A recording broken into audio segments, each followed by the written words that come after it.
अलग तरीके से रिएक्ट करती है। जैसे IAEA international atomic energy agency, अगर जरा भी रेडिएशन होती तो शायद इस पर तुरंत एक टीम भेज दी जाती। WHO वर्ल्ड हेल्थ ऑर्गेनाइजेशन शायद अब तक पाकिस्तान में इमरजेंसी घोषित कर चुका होता। मेडिकल स्टाफ और ट्रीटमेंट इक्विपमेंट तैनात कर दिए जाते। मीडिया और सैटेलाइट जो है उससे मॉनिटरिंग होती। हर दुनिया का देश इसको कवर करता। फ्लाइट रडार 24 जैसे प्लेटफॉर्म रेडिएशन जांच विमान की आवाजाही दिखती।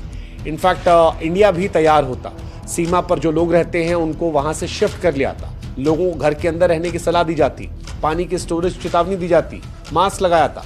लेकिन ऐसा कुछ नहीं हुआ है, तो हम ये मान रहे हैं कि ऐसा नहीं हुआ होगा। पाकिस्तान में रेडिएशन लीक नहीं हुआ होगा।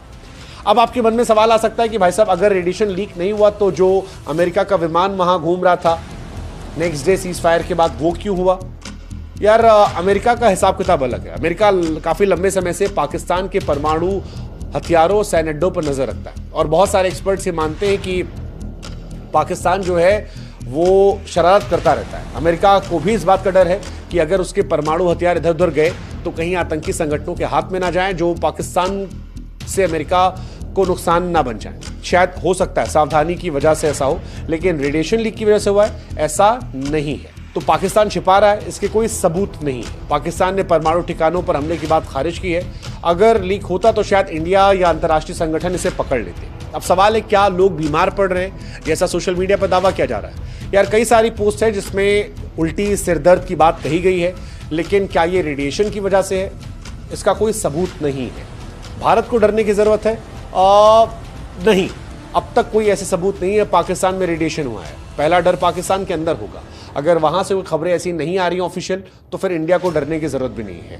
हाँ, अगर ऐसा कुछ होता तो शायद रेडिएशन अलर्ट जारी होता, सीमाएं सुरक्षित कर दी गई होती, और अगर भविष्य में ऐसा कुछ होता है तो इंडिया के पास तरीके हैं इससे निपटने के लिए। सो आसान शब्दों में कहें तो विमानों की मौजूदगी ने शायद न्यूक्लियर रेडिएशन की बात को हवा दी, लेकिन न्यूक्लियर रेडिएशन लीक का कोई सबूत नहीं है। किराना हिल्स और रेडिएशन लीक की खबरें ज्यादातर सोशल मीडिया की अफवाहें हैं, और जब भी कोई दो देश युद्ध लड़ते हैं तो 70% खबरें जो हैं वो अफवाहों के जरिए ही बाहर आती हैं। ऐसे में आपको सावधान होने की जरूरत है और आपको समझने की जरूरत है कि आप किसको सुन रहे हैं, किसको पढ़ रहे हैं।